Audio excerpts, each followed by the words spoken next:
Foreclosure bailout is kind of the general broad term. Uh-huh. We call it compassionate capital. It was this system that helps people. We call it the 4 pillars, right? Stay in the house, retain most of your equity, Right. rebuild your financial security, and lower your monthly payments. Those are the 4 holy grails of a person in foreclosure. That's what I wanted.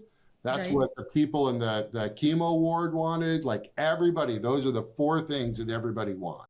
Are you frustrated watching your hard-earned money ride the knee-jerking Wall Street roller coaster? Are you looking to diversify into alternate investments and set them on autopilot to achieve financial freedom? It's time to learn the ways of the wealthy. It's time to think outside the stocks with your host, Madhvi Jain, an immigrant from India and ex-IT professional who will bring you industry experts to illustrate a passive and holistic financial approach to build not just passive income, but also your generational wealth. Madhvi is on a mission to change the financial trajectory of one family at a time and 1,000 more to go. Are you going to be part of this vision? And now, without further ado, here is the host of Think Outside the Stocks, Madhvi Jain.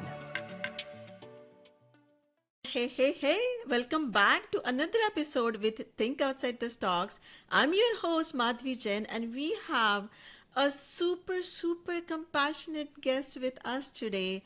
That's the one word come to my mind when I think about John Laine. But before we go ahead, I do want to mention that this is information and education purpose only. Whatever we are providing as an education on this podcast, please be sure to do your own due diligence on it. Consult your tax professionals, your lawyers, so that you can implement this strategy in your financial structure. John, welcome to Think Outside the Stocks. Hey there, how are you? I really appreciate that warm introduction. Thank you, Madhvi. Yeah, I mean, I really, truly, ever since I have known you, John, your compassion about what you do and who do you do it for, it really touches my heart. And I think today is going to be a little bit different story. We are going to talk about difficulties and how through that difficulties one can rise. And John's story here goes through so many turns, and still there is so many learning and so much of compassion that's coming out to what he is doing today.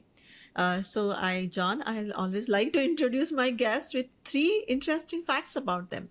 So 3 interesting facts about John is number 1, that he has seen foreclosure not once but twice in his life. That is, so hard. And my heart just kind of sinks to even think about, to go through it once and to experience it twice. That's incredible.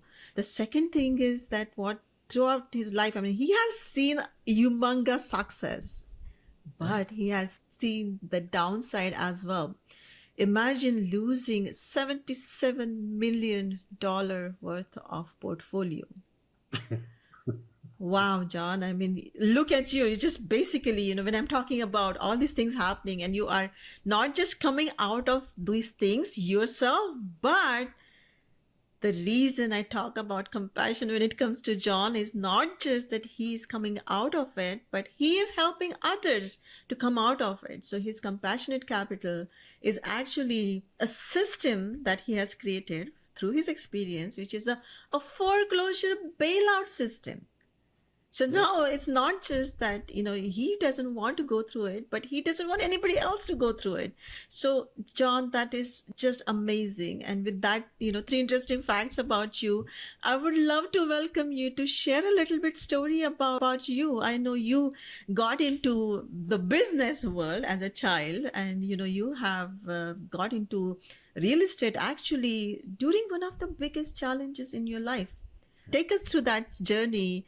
How did you start in real estate, and where were you, and what situation made you really start there?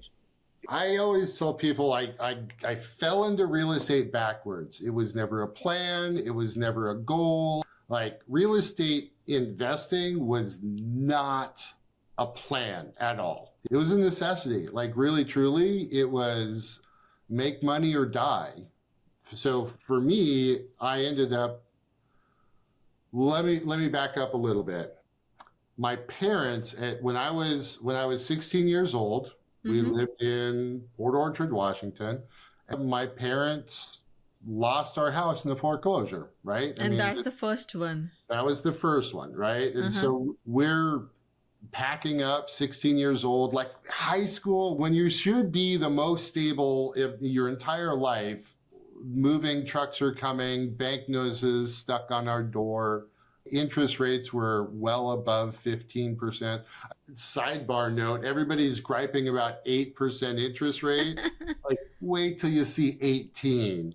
Yeah, I mean, that was my first foray into real estate, watching my parent. My mom and dad had 4 rental properties plus our home. And in the Wow. span of a year and a half, we lost them all. Oh my gosh. It was That's- just, I mean, 16-year-old, essentially homeless. So that was like my first foundation of, wow, real estate sucks. Right, Banks right. suck, right? I'm mad. I'm a pissed off 16-year-old, right? And then so going through life, everything's going well. I bought my first house. I bought my second house. Everything's kind of like, I'm married, doing the normal things you do. You get a job, you get married, you buy a house.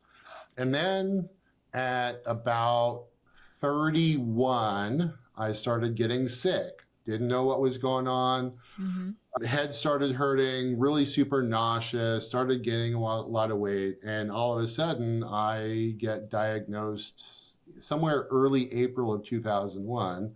I got diagnosed with a golf ball sized brain tumor. Oh my gosh. Oh my gosh. It was kind of hell. Here I am, like back in the day, I'm a big hiker, I'm a big backpacker, I love bicycling, I was very active, right? And all of a sudden, I'm not allowed to walk 500 feet. All of a sudden, I'm spending 18 months in a hospital bed or a hospital chair or being carted to, so somewhere, I don't know, a couple months later after diagnosis, we got our first missed mortgage payment, and then the second, and then the third. My doctor bills were $20,000, $30,000, $50,000.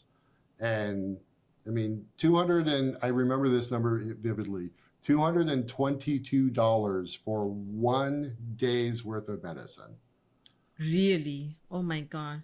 I mean, look at you. You are a backbone of your household, and now you are sick with enormous amount of medical bills, and now mortgage payments falling behind.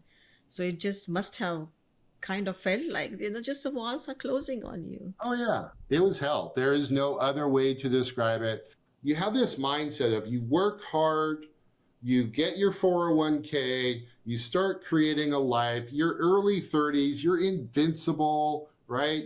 Right. I was strong physically, mentally, and all of a sudden, none of that matters, right? The pull yourself up by the bootstraps mentality that I had been bred into my whole life just vanished. You couldn't, right? Yeah, early September of 2001, I was still in my home. I remember that. But somewhere in early October, I was homeless. Oh The my bank God.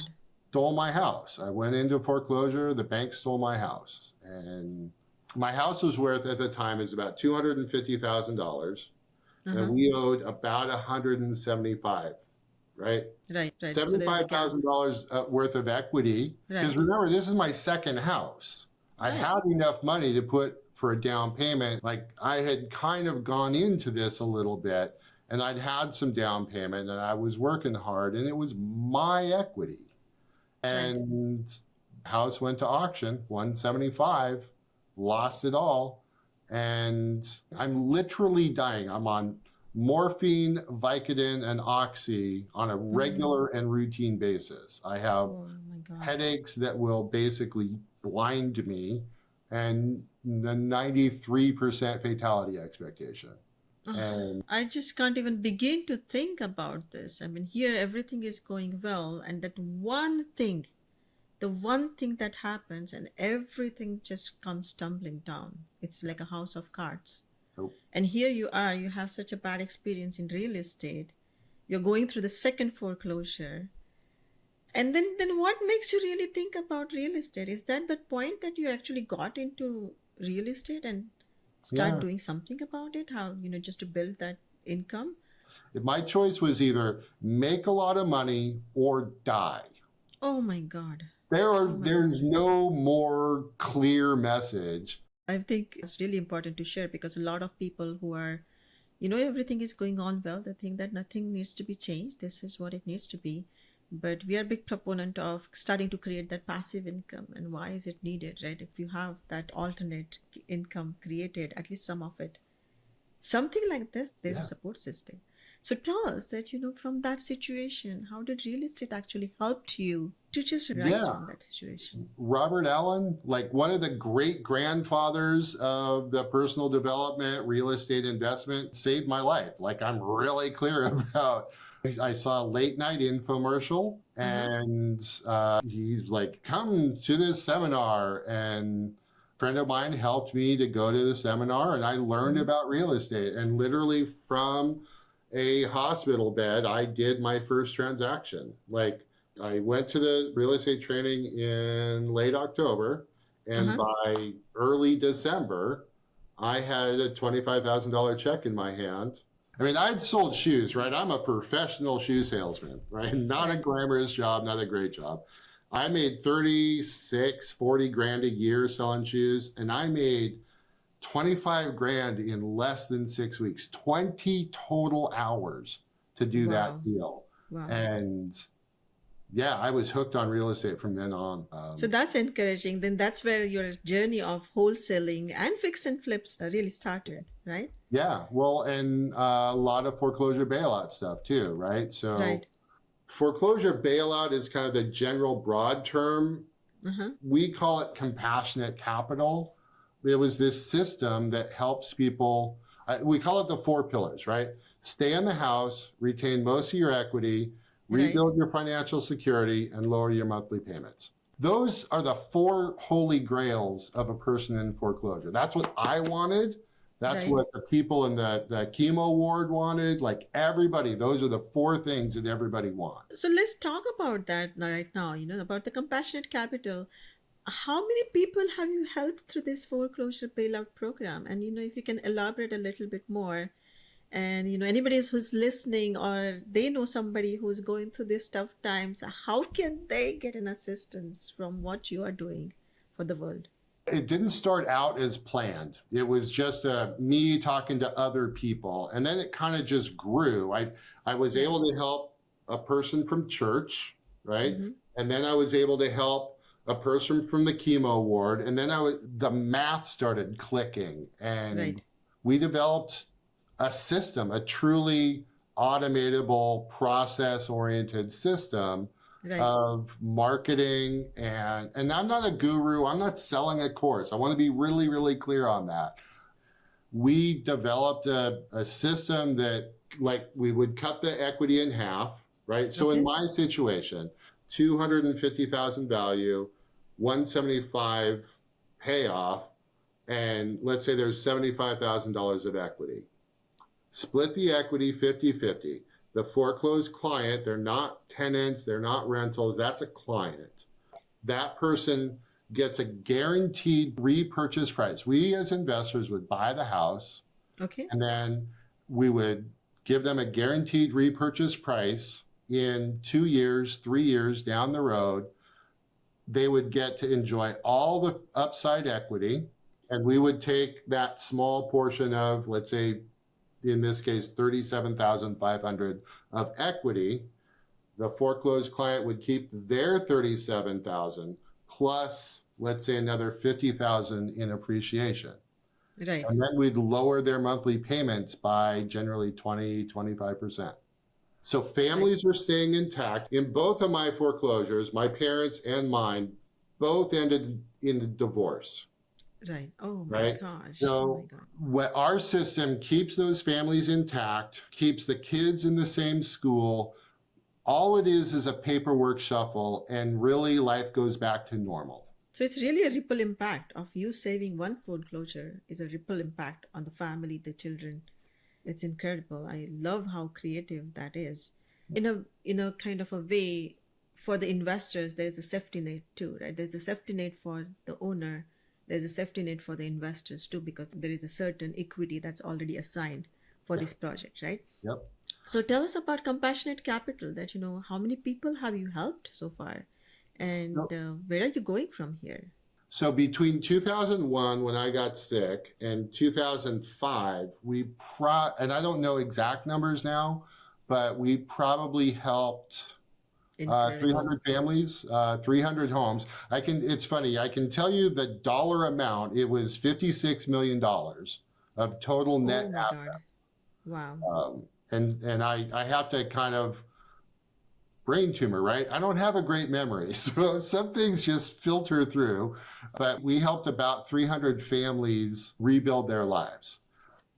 At this point, I want to be really clear. A lot of people, even though we helped them initially solve their foreclosure, a lot of those people still ended up not repurchasing. Right? Because that's just the sad reality of, if a person's in significant financial distress once, they're probably going to get there again. Let's talk about, fast forward, you're helping these families, they're staying in their homes. Yeah. Now you're kind of amassing a portfolio, right? So let's talk about the huge 77 million impact that you had. What happened there? And, what cycle was it? How did you manage through that? All right. So this whole thing, foreclosure bailout, lasted between 2001, 2005. The market shifted. There were not as many foreclosures, and everything was kind of settling down normal. So I shifted my business model to doing a lot of fix and flips, a lot of subject twos, just your normal, no frills real estate investing. There wasn't any magic to it. But then I saw this 13-story apartment building, and I'm like, oh, I want to buy that. Right? Scalability, right? I wanted the scale. I wanted like this big trophy property. I was 39, right? I would like to point out that I was stupidly egotistical, and I didn't know any better. Like, really, truly, that's the truth of it. I didn't know what I was getting into to buy a 13-story apartment building. I'd gone single family res for years, and then all of a sudden I see this. It was bonkers. So we bought this thing in March of 2008. And it was financed by Lehman Brothers. Now in March of 2008, things are okay, right? There isn't this massive wall of problems in the financial sector. March of 2008, Lehman Brothers was the second biggest bank. They were super solid. They were super ethical. Like, everything about Lehman was great. So we buy this building. Lehman's our lender. We get a construction loan. We're doing a condo conversion. This is my very first condo conversion. Interesting. So this 13-story apartment, we bought it for $3.3 million. Lehman Brothers is supposed to give us $1 million every month for 6 months. Boom, boom, boom, boom, boom. We're now $10 million into this. Theoretically, we're $10 million into this project. Right. March we close. June, July, August, September, no windows, no doors. The roof is done. The spalding is about to be done. We have $350,000 worth of windows on the ground waiting for the crane. September, October, Lehman closes. Oh my God. I got an $80,000 a month mortgage. Almost $500,000 worth of materials on the ground in the parking lot. No ability to get I was done. Even in a matter of days, Lehman closed and I was screwed. It was this catastrophic fail of events that, I will go to my grave telling you that I had a very solid, good, practical, well thought out business plan, and sometimes bad things happen. It's incredible, every time you're going through this massive scale. I mean, I'm not talking about small, right? Massive scale of those waves, those downward waves. And, every time you go through it, you just rise from it like a phoenix. You're just rising every time, multiple times. I'm just seeing that. It really amazes me, John. And, as I keep on saying that your compassion is a more of a thought that comes to mind when I think about you. But just amount of things that you have gone through, it's incredible, from health to foreclosures to this, losing this massive portfolio. So how did you come out from that? I mean, was it the end of real estate, or that's what you thought? Well, okay. So let's start with the fact that I've got this high anxiety stress ball in my hand while we're having this conversation. It's so red. So 2008, I had 77 million in assets. And in 2009, I ended up $5 million in debt. And I was hyper suicidal for years and years and years and years. I'm so sorry about that. Yeah. I appreciate that. I wish people talked more about mental health and entrepreneurship, because you and I, we're the tip of the spear. We take the hits. We're the ones who take the risks. We're the ones who shape the world to our will. Right. And everything breaks. Entrepreneurs really need to focus on mental health issues. Mental health, yeah. I've been in therapy, so you ask what happened from there to here. I have been hyper depressive for 12 of those years. You see me hiking, right? I'm a backpacker and hiker. Yeah. So about 3 years ago, it was either I'm going to kill myself or I'm going to walk 2,000 miles on the Pacific Crest Trail. And John, I had to do something. I had to just shake it up. And so I started hiking, I started walking, and I started backpacking. And I've been in therapy for more than 2 years now. I have a weekly counseling session just to deal with the lives I destroyed. Here, this is what we never talked about. As entrepreneurs, all the rainbow and sunshines. But if things go bad, think about my portfolio. I had roughly 320 single-family res homes, right, and 13-story apartment building. That's 2,000, possibly 2,500 people. Right. People. Yes. Right? I don't care about the money. Money is easy. Money you can make and money will come and go.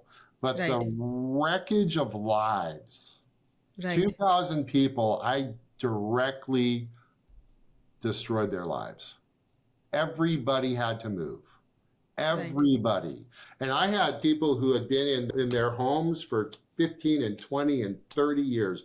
Multi-generational people living, and the lives and I mean, partially I'm the CEO, so I take responsibility. This is Lehman's problem. Yes. I was just thinking about that this is not on you. If the market didn't change and what happened to Lehman in 2008, if that didn't happen, this is the passion and compassion that you had to continue supporting these families and adding that value to them, right? It's not really onto you. And at the same time, I really appreciate you sharing this vulnerability about being an entrepreneur and what kind of stress that you go through, and being so open about and talking about your mental health to the point that yes, you were suicidal, and what did you do to come out of it? Because more often than usual, this does not get talked about. People do not talk about that. It's just still under the cover, so silent. So I really appreciate you sharing that. People just see the glorious side of, okay, real estate is all glorious, but this is also a cycle, right?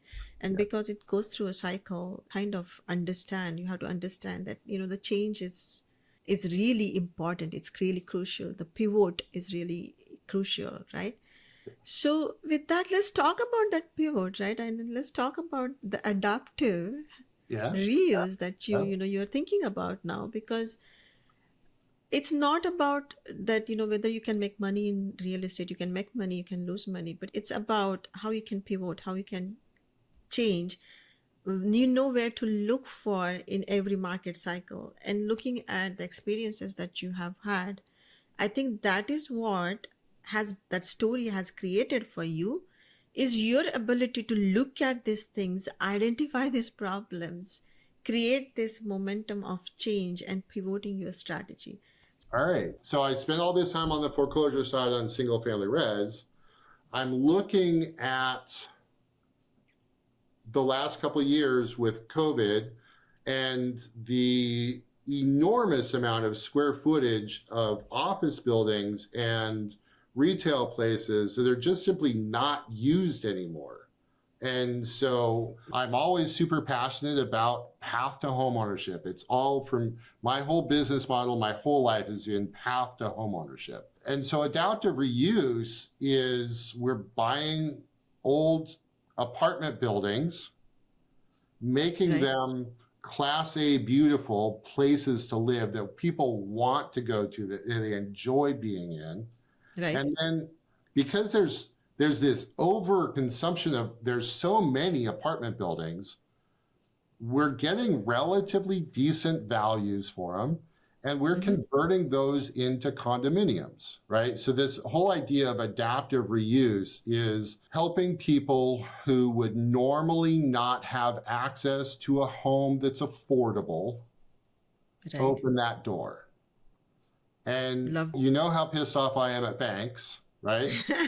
So our business model is we become the bank, Right. right? So let's take our Oklahoma City property, right? $100,000 purchase price per the door to buy it as an apartment.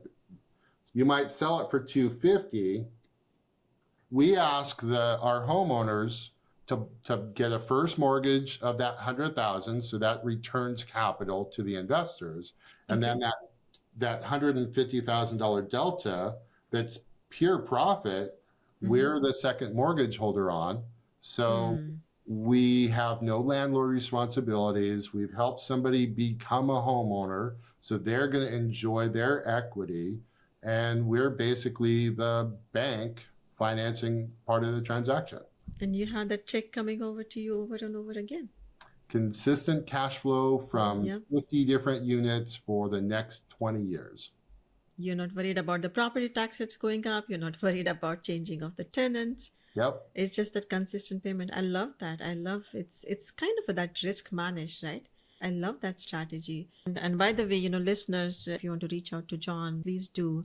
But this is a podcast, and I do want to insist that this is an information and education purpose only. We are not promoting any investments here.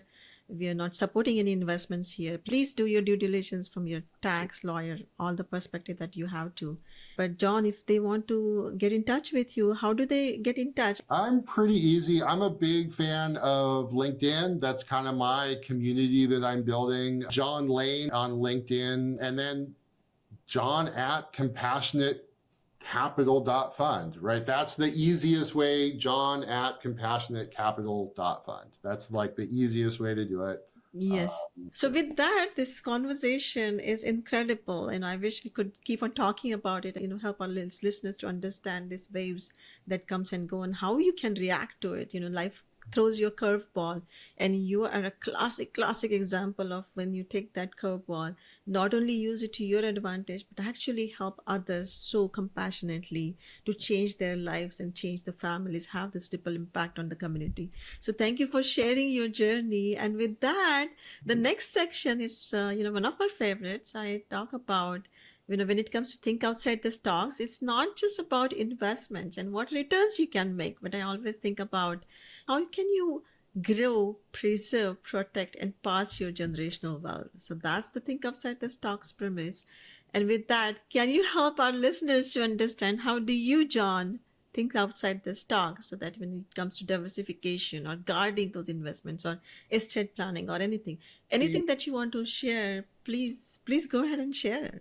All right. So when I think of think outside the stocks, I have 4 nieces and nephews. No kids myself, but 4 nieces and nephews. The quick answer is teach them entrepreneurial skills. Love right? that. I mean, seriously, if there's a way, look, the stock market is the stock market, but controlling your own income as an entrepreneur, yeah, there's ups and there's downs, but generally speaking, we can control our income. My wife's a teacher. She cannot control her income, right?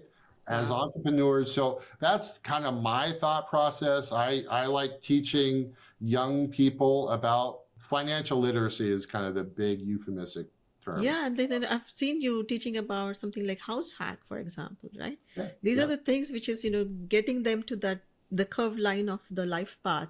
I love that. So number one is the education. And how about you? How do you diversify outside of real estate? Where do you invest? Where do you put that protective kind of arms around your wealth? This is a terrible answer. No answer is a terrible answer. All right. So I've tried crypto, sucked. Okay. I've tried Forex, I sucked. I've tried stocks, I've sucked. Like, for whatever reason, I think I bought in late 2001, like December of 2001, I bought $2,000 worth of crypto. Oh, I'm going to get on the crypto bandwagon. And it's $200 now, right? Oh. I am not the guy to ask on how to think out. Unless it's real estate I got nailed, but no other asset. You know what? Like I said, that there is no wrong answers here, because sometimes we learn what to do, but it's most important to learn what not to, right? So I think, so that's why I like that answer. That's an incredible lesson. Thank you for sharing that. I utterly failed at Forex. That was, I don't have the temperament for fast moving things, right? Crypto, Forex, and stocks. I watched myself make $10,000 in an hour on Forex, and I lost $10,000 in Forex in 2 hours, and I came back and I'm like, I'm done.